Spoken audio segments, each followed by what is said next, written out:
All right, so we've all seen predictions galore about what was going to happen in the coronavirus. I've made a few myself. Um, and some of them are thumb in the wind and wild exaggerations, but we're going to walk through a little bit of model fitting. I'm going to use RStudio. I have a couple videos on how to do this in Excel, but I'm going to do it in R just because it's a little quicker to walk through some of the models. And this is kludgy old R, not new fancy schmancy McGritter Hadley Wickham R, although we have a little bit of that in there. So I'll make this available. We use the DRC library, dose response curves. Read Excel in case you decide to use Excel instead of the counties. Reshape, tidier, and that. So the first thing we do is we use the read CSV, and we go down, download the latest U.S. counties data from the GitHub repository for the New York Times. And then I create, I get rid of everything the other side of 317 because a lot of zeros in there, and so I don't want to be fitting data with a lot of zeros in it. Then I attach it just so I can do a few things without having to put the full data set name in. All right, and this is the fun forward piping, Wickham style. I think there's a C in there. I think it's Hadley Wickham. Anyway, so it goes forward and that produces New York Times wide too. That's one way of putting it forward. The other way is using dcast.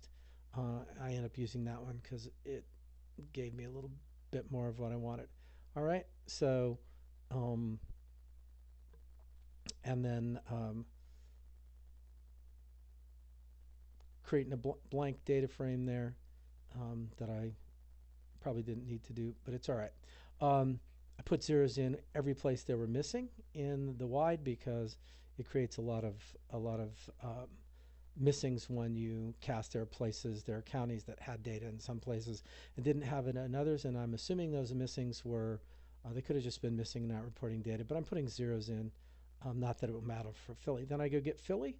I do as.dataframe to make it a data frame, and then I add the date to Philadelphia, Pennsylvania 42101. All right, so that's there. I've done all these things. You could click on them and make it run and spit it out, but I've already done them. So I'm going to click run on the plot Philly, and this is what our Philly data looked like from the 60th through the 90th day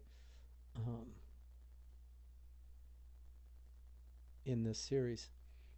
All right. So we're going to bounce down, and we're going to put V2, which is the corona cases, in for Y, and then we're going to run a simple exponential model.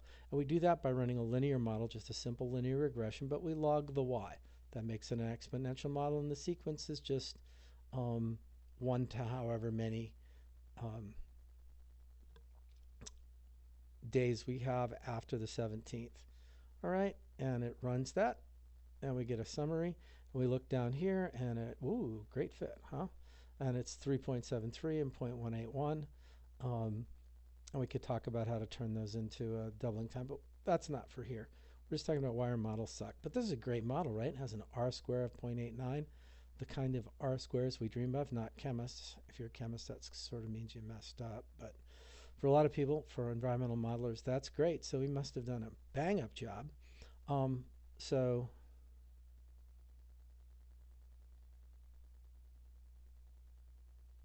all right, so I'm going to put the corona cases in by using the predict there from the linear model. And then I'm going to put a sequence of dates. Does that make sense? Just so I can plot it by date instead of by numbers.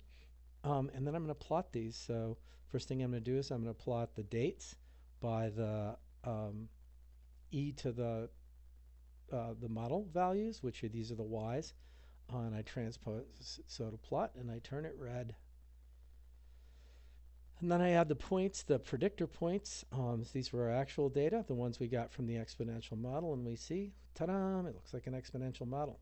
So, I mean, yeah, these aren't too far apart. That's where we get that nice high R squared, but you can see that the exponential model is starting to speed ahead of the actual data.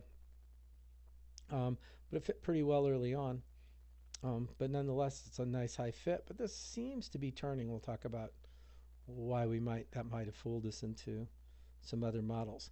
So now what I'm going to do is I'm just going to predict that out for a little while. So I'm going to create a sequence of days, if you will, make the dates for that, and then I'm going to predict is the predictor model, which is just the coefficients, which is linear coefficient 1, and I'm going to run that itself so you can see down here, and it's the 3.7837. You can kind of barely see it there. You'll see it when I show you the second one. And then we pull the same thing out of the coefficients, which is just the exponential coefficient, and this is the 1.81 that we saw before. And I just multiply that by x, so it's the constant, which is 1, times the coefficient, which is 2, and we exponentiate that to get it back into values. I'm using a slightly different approach here. I'm going to put the dates and the predictor here in a data frame just to show you can do that by just doing data frame and putting this stuff in it. And then we're going to plot the data frame, and oh, holy cow, there we go. By June, we're going to have 4.9 billion infected in Philadelphia. These are the kind of models that we're having Angela Merkel say 80% of Germans are going to be infected, and people saying there were going to be 2 to 20 million infected in the U.S. Blah, blah, blah, blah, blah, blah. So, yeah, so that was problematic, and we think that's probably not the best model to run, but people run with exponential models early on. But then, again, I'm just going to go ahead and grab the Philly data as y, and I'm going to use a 5-parameter flexible log logistics. Now, the folks at University of Washington did this, and they were the ones that had the models flattening out super quick, and I'll show you how maybe this model led them to do that in a little bit. So we're just going to run our model there. It's the same thing. It's just the y against the sequence. And we let all the parameters be free in this. And at some point in the course, we'll get into what the parameters in the model look like. But, and again, we're going to predict those cases. And again, this is just a model and a sequence that's going to be the corona cases afterwards. And then I put the predictions from the model and then the post-model predictions together in C1 here, and create a dates the same length. And then I just call C1 prediction corona, a predicted corona, and then I toss those into a data frame again. I'm going to plot it. Ooh, 15,000. That's a lot more reasonable.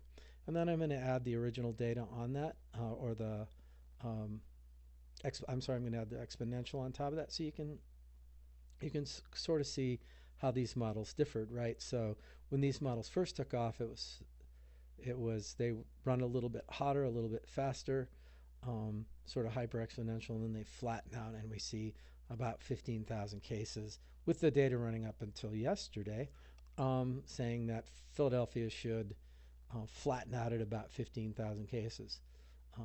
But again, this is just a model based on the data that stops because we're right here, right in the middle of May, and Philadelphia's got a horrible problem in terms of trying to control this given the nature of the city. All right, so we could mess with the model, right? We can take and go with an LL4, which is a log logistic, a flexible log logistic. But I can say I want that to cap out at about 30. You're not going to see this, but I could put it in my web model. And all the rest of these are the same things. I just changed the model slightly. All right, and this one I fit the model on top. So now so this is the actual data. So you see, this fits like a dream. Look at that. Those are almost point for point, so I could convince you that my model is extremely accurate through this period, but it goes up to 30,000. All right, that's a little scary, but if I think 30,000 is too high, I could have just made this 20,000 here. Right, I can restrict these if I think 20,000 is a better number. Well, this one goes to 20,000. And look, those points fit just as well. So basically, with minor changes in restrictions on these models, we can make them sort of flatten out where you want. If, yeah, that normally it went to 15. If I put this down to about 12,